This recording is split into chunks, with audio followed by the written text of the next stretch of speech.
بس لقيت اصحابي يرنوا عليا والدفعه كلها مقلوبه. قاعد باكل كده ويقول ايه، تليفون رن، ايه يا محمد، ايه يا باشمهندس، قال لي انت جايب 60 من 60 في اعمال السنه. يبقى ما تقلقش من الامتحانات، واخد بالك انت ازاي؟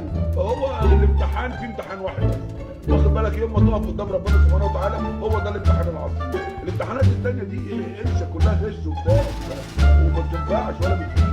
قلت له انت بتهزر يا ابني، ده انا واحد جايب 7 في الميد ترم. انت بتقول ايه؟ قال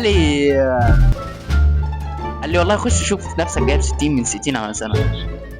قلت له يا عم ما تهزرش. قال لي والله كده. بخش بشوف الدرجات.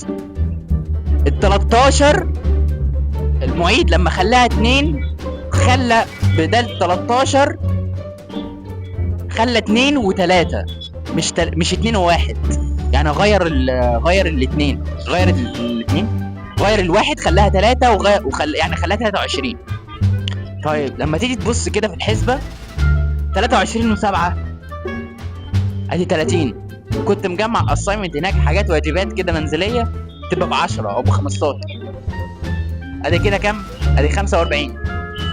وكان الخمسه ادي ال 50، وكان في 10 تانية بتاع امتحان ادي ال 60.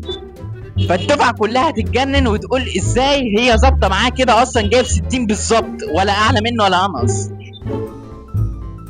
يعني شيء فوق قدرتنا نحن، يعني حاجة ما ينفع لها الا تدخل الهي شريف. فكل الفكره ناس استغربت، بس ده مش استغراب، ده انت تقول في الاول وفي الاخر الحمد لله.